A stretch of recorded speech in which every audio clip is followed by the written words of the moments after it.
It's the Final Word Daily coming to you from, I'm going to say it, I'm going to give it the award, the most beautiful cricket ground in the world, Dharamshala, the HPCA cricket stadium. The Himalayas are over our background. I'm joined by Vithushan Ehantharajah from ESPN Cricinfo. I'm Cameron Ponsonby. This episode, as ever, is brought to you by Westfield London, Westfield Stratford City, who actually, little known fact, sponsor the entirety of the Himalayas. Got a little billboard up there. We are ready for the start of the 5th Test match tomorrow. It's idyllic scenes. It's wonderful. Vish, have you been here before? And if you haven't been here before, can you lie and say this is your first time and it's amazing? You know what, I've been here before. I was here in 2016 for the T20 World Cup. And I'm not going to lie, I thought because I'd been here before that the novelty would have worn off. Because, after a while the Himalayas kind of lose. Yeah, exactly. I've always thought that. Everest. It's pulled, but no, it's remarkable, really. It's ridiculous. We should be facing that way. I know it's annoying that we aren't allowed to look at it. When I arrived yesterday, turned the corner, and I always thought this ground was like a make-believe ground. I didn't know it actually existed. I remember seeing a photo of it and was like, oh, that's in some kind of like bat cave in like a far-away continent that doesn't exist. If you went onto like AI and typed in, cricket ground with gorgeous backdrop, there it is. That'd be it. Remarkable. And also, we're very, very lucky because apparently it doesn't normally have this much snow on the mountain. Actually, if you're watching YouTube, I feel really sorry for you because you've got a bit of cloud cover blocking the view. Oh well. But there's loads of snow in March when it isn't normally meant to be there. Shall we talk about the cricket? Yes, let's. Cricket. Tomorrow, England are going to play. We've just had a team from Bairstow, and it's a confirmed team in that Ollie Robinson is out and Mark Wood is in. But it's an unconfirmed team in that Sherbashir and Ollie Robinson are a bit ill at the moment, and there could be, maybe, potentially changes before we play tomorrow. Yeah, that's quite exciting, isn't it? I love it. All quite straightforward, and then you got wind before the team was announced that Sherbashir and Ollie Robinson wouldn't be here because they woke up with a slightly upset stomach. Yeah. Which is you're kind of veering into mum talking about toddler territory, aren't you, with this kind of stuff? Exactly. Because they don't want to say they've got the shits. They don't want to say that they've... Because, especially... My stomach's turning upside down. Yeah, especially in this part of the world, there's a lot of, nonsense written about, like, how ill you've been. I realise I'm talking to the person who's been the most ill on this tour. My brain does not match... The adventure of my brain doesn't match the realities of my stomach. What do you want from me? But I suppose, actually, they've generally been quite good. There was only one day. There was the final day in Vizag where a few of them woke up a bit poorly, and then the day after I think a couple more. So I think with that they just hope it's passing. And the reason they're not here training and still at the hotel was, as Stokes kind of wisely explained, is why not just keep them to each not to each other, but like keep them contained and let them get over it themselves and not pass it on to anyone else. But something in kind of... Well, basically, apparently the officials are also ill and they're at the same hotel. So it sounds like there's something kind of going around the village of the Radisson Blu, basically. Just let everyone know where they're staying.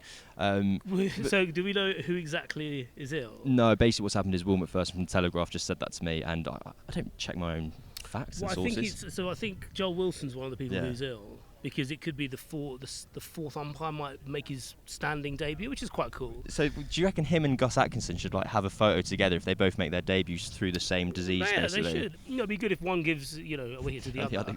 I should trade caps. But I just quite like the idea that Joel Wilson misjudged something that he shouldn't have eaten. Who could have seen that coming? Umpire's call on the prawns. That's bad. Ben Stokes wanting to get rid of umpire's call, and you're finishing this trip wanting to get rid of prawns. That is true. I love prawns. It's a real shame. But it was a selection decision ultimately for England to bring in Mark Wood for Ollie Robinson. I think that's it's a more delicate selection than I think it looks on the surface, because Mark Wood is the first choice seamer of the two, basically, in this context at least. But because of Ollie Robinson, the nature of Robinson's last performance, it is difficult to then leave him out because you don't really know when he's going to get back in with like Chris Wokes coming in for the summer, etc. Yeah, I mean, I suppose you've got to take Stokes' words over the last 24 hours at face value, really, because he backed him unequivocally yesterday. He explained quite reasonably that basically what you've just said there about being first choice, not least to the fact that when they've had the option available to them of the extra pace, i.e. Mark Wood being 100% fit, they've gone with him. So as you say, there is kind of a sport, it is, I suppose, a very sporting decision made, but ultimately because of the things around the periphery, and as you said, Ollie Robinson's last performance, there is you could frame this, and I don't think it has been framed this way, but you could frame it as, Ollie Robinson's been dropped, and when he hasn't really. I know he hasn't been dropped, but it's also, I was just going to repeat myself and kind of say, when does he get back in, the kind of optics of it, etc. One person that's definitely playing in a match which is a very special occasion is it's Johnny Bairstow's 100th Test match. You wrote an excellent piece for ESPN Cricinfo on the player. You've kind of covered him for the last, pretty much, I wouldn't say necessarily the entirety of his career, but close to it. What do you think this milestone means for him? I mean, it means the world to him. The fact that his world is around him right now, and his family and even close friends as well. It's funny you say, so I basically started covering him when it started getting really tetchy. So it was about 17, 18 really, when it was, when he'd had that bumper 2016 with the gloves. I suppose both sides of the wicket really. He was remarkable. And then it felt like he was getting into a groove, and then he was kind of shunted out of it in a way, not least because Ed Smith thought, how good would it be if Joss Buttler was in the Test team? And it's obviously that'd be brilliant, that'd be amazing. And what it did was it kind of disrupted Bairstow to a point because Buttler eventually takes the gloves. So the fact that he's got here, it's more about perseverance, isn't it? Stokes was always supposed to get here. He picked up 100 caps a couple of games ago. There are certain players who are deigned to be 100 caps, they're deigned to be future England captains. If I told you that Nasser Hussain is someone who hasn't got to 100 caps, you'd be a bit surprised because you associate that name with longevity, and not least because he is a captain, a former captain as well. And with Bairstow, it's kind of like, God, you've really got here. He's not quite literally, because I'm not using that phrase correctly, but he's basically scrapped to get to the top of there, hasn't he? I think it's a really good point in the terms of the difference of, for some people, 100 caps is like a rubber stamp on their abilities, whereas for Bairstow this feels like an achievement of his own perseverance and resilience to keep coming back. I think the stat is this would be, if he'd played every single Test match since his debut, this would be Test match 151 for him. He's missed 51. Which basically means he's missed every other Test. Is that right? I don't think I have the maths right. One in every 3 tests, something like that. So who cares about maths? Boring. But to have got to this point, when you compare it to his coach, Brendan McCullum, when McCullum played his 100th Test match, he's the only person to have never missed a Test at all and reach that milestone. Obviously, that's to do with fitness, but that's also to do with your standing within that environment. Bairstow has been dropped so many times. He's had so many injuries, had to keep coming back. And I think as an outsider, it's so refreshing and enjoyable to see an elite athlete acknowledge how much a milestone means to him, because it's so, don't get me wrong, I understand why Ben Stokes, and I believe Ben Stokes when he says, it's just a number to me, but it makes me go, fuck off, mate. Does it? Do you want to tell him that now? Ben, where is he? Ben, where is as a thought process, as a feeling, where I'm just like, surely it kind of means more, but then I realise that's the difference between me being an idiot and him being an elite athlete. It's like, I have to perform and this is my job. Whereas with Bairstow being like, this means so much to me, I'm so proud of myself, I'm so proud of my family and everything, I'm like, brilliant, I love it. Yeah. You're allowed to feel things, aren't you? I think just because of the way that athletes talk about psychology, there is an element of just keep the emotion out of it. Make good decisions, make for sure. In pressure moments, do the right thing essentially, and you do that without a clouded mind. And yet, all of the best of Bairstow have been where you can see that he's wearing his heart on his sleeve. And someone said the other day, his runs always felt different, didn't they? Yeah. His bat sounds that little bit louder, but also everything seems to mean that little bit more. Now, what you talked about there about longevity, I think it's quite interesting because people have been saying, his average isn't very good and stuff like that. And you can almost put aside the fact that he's done many different roles and batted. I think he's batted from 3 to 9. He's been keeper. He hasn't been keeper. But I think what it does tell you is that the people who've been in charge of England teams, who've captained England teams, at some point, even when he's been out of the team, they've been like, God, it'd be great if he was in this team and he was playing well. Exactly. And we got that in spades in 2022. That 2022 run of form in the summer, Ben Stokes' first summer as captain, was outstanding. And then, in almost kind of typical fashion, man breaks his ankle and it's done. Because that was a legacy-creating run, wasn't it? That was almost, he was in the midst of... He was the best player in the world. Yeah, but he was in the midst of bumping that average right up to avoid some of the conversations that you end up having to mute on Twitter. Yeah. But I suppose to go back to the light of that shade, as you said, he was in remarkable form, but also it was the ultimate that's why he's played as many games as he has. Yeah. That's why he's been around since 2011 around England setups. So I didn't realise that he made his debut in this team before Root did. Like he's kind of like he was the original golden child. He was the boy who was kind of like, this is the one. This is the one we're going to pick and back. Yeah, and the other thing about that is he came into the best England team in generations because they thought, how can we make this team better? Johnny Bairstow.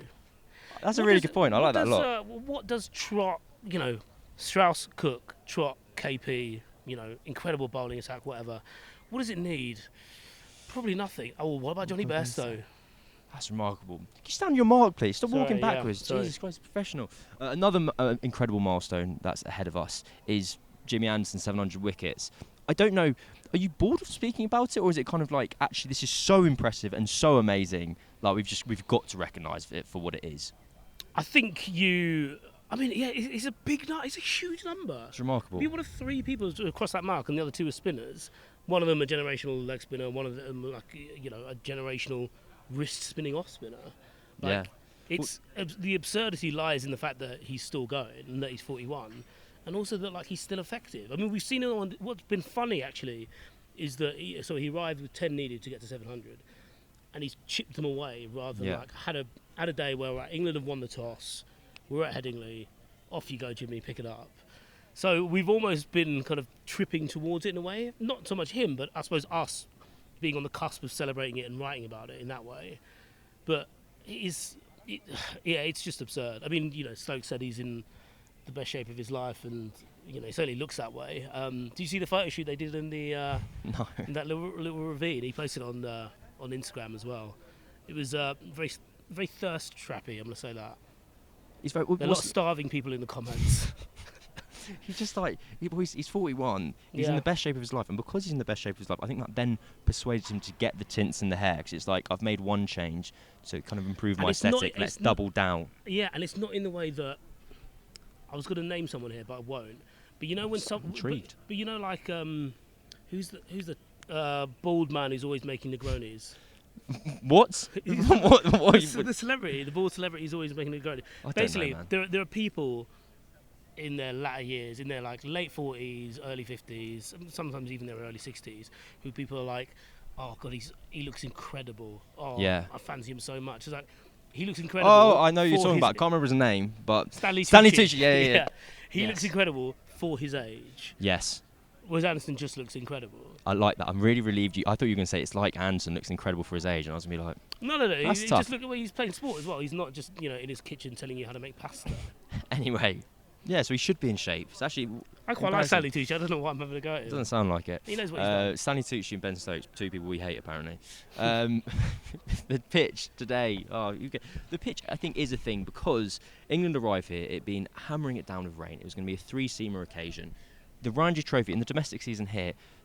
I got this from Kartik Krishnaswamy's piece in Cricinfo yesterday. Really good if you want to kind of preview on this occasion. There has been as many wickets taken with spin. I can't remember what it was like. It was like Brilliant. Basically 4 times the number of wickets with seam has been taken than spin. It's been a seam-dominated occasion, place, and it's been as many. I just can't remember it. It's something to do with wickets and overs. It was really good. Hey, read it and you'll find out yourself. Don't ask me for it though, because I can't remember it or can't phrase it properly. Well, basically, we could look back to the last Ranji Trophy game here, where all 36 wickets that fell to seam. 3 different seamers got fifers. And this is the same pitch. It's the same pitch. But, 4 weeks. But apparently it's kind of been tailored a little bit more to, we want a flatter wicket. We want to be, not unfairly, bring in Ashwin, Jadeja, Kuldeep into the match, because why on earth would you not do that? They're incredible. The result is that, it'll be interesting to see what happens. You could say, right, this means that it's time for Anderson and Wood to clean up, and we'll see Stokes, because this is the occasion where actually 3-seamers might be useful. Or you could say it's actually really flat, and you could be toiling away for a little while. Is it interesting to find out? I'd be really sad if we come here tomorrow and it's like someone just gets 600. I actually won't be that sad, because with the background... 600 in a day, I'll take that. That's a good point. Imagine Jaiswal getting constantly just 600 in a day. It's a good chance to segue to India, who, of course, have Jasprit Bumrah back in the scene. Their debate is whether they go 3 spinners or 3 seamers. So we might be seeing Bumrah, Mohammad Siraj, and then either kind of Kuldeep Yadav playing for one spot with Akash Deep. Yeah, it's quite. It could be really funny because one of the main takeaways from the 2021 tour was England getting their selections comically wrong. Yes. And they haven't done that on this trip. No. But it would be funny if they sign off with India just going seam heavy and then being like, oh, We've done it again. how have we done it this? again. Yeah. 4-1. This is the one thing we didn't want to happen. But I suppose what they have there is, two spinners who, in Ashwin and Kuldeep, who've been remarkable throughout this series in terms of Ashwin for contributing here and there, but mostly, his biggest contributions have come with the bat, and then obviously the 5-wicket haul in the last game. But Kuldeep covering for Ashwin and coming to the fore a bit more than I kind of assumed it'd be dominated by Ashwin and Jadeja and Axar, and it hasn't really been, has it? Well, Kuldeep's been remarkable, and Kartik reminded me of the fact that Ravi Shastri, how many years ago, said that Kuldeep was going to be the leading overseas spinner for India moving forward. And that spell he bowled on the morning of day 3, I want to say, in Rajkot was just phenomenal. Yeah. Anyway, India, it'll be interesting to see if we walk away from this test match. It's been an amazing series regardless of what happens. If India win 4-1, I'm both going to be like, oh, that feels harsh, and I'm also going to be like, no, that's fully deserved. And if England pull one back and it's 3-2, I think I'll have the same kind of emotions, because it has felt over the last month at least since Hyderabad that India have been consistently better. Just to sign off with one final thing, the England lads six England lads went to see the Dalai Lama this morning.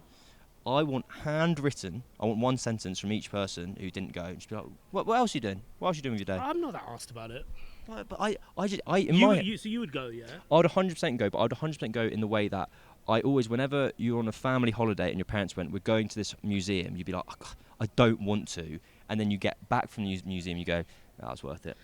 I don't know. I think I agree with the first part of that. Yeah. But one of the great things about being an adult is you don't have to do stuff like that if you're not interested in it. I could take or leave the Dalai Lama. Yeah. I'd rather go up there than go and meet the Dalai. Because what do you do as well? Wave hello. It's just something to do, isn't it? You don't need to wave I'm a big believer in doing things you don't necessarily want to do at all times, forever and always. But if wasting your time, I'm not saying it's a complete waste of time to go and see the Dalai Lama, but if you consider it a waste of time, why would you do it? Or something you're not interested in? I feel like this is like a 12-mark A-level history question, like ethics question. Do you go and see the Dalai Lama when you're in McLeod Ganj? Anyway, we'll get to that stuff. We'll get to that in tomorrow's episode, maybe, possibly. Imagine if Ollie Robinson and Shoaib Bashir went and they got him ill. That would be a news story. That would be funny.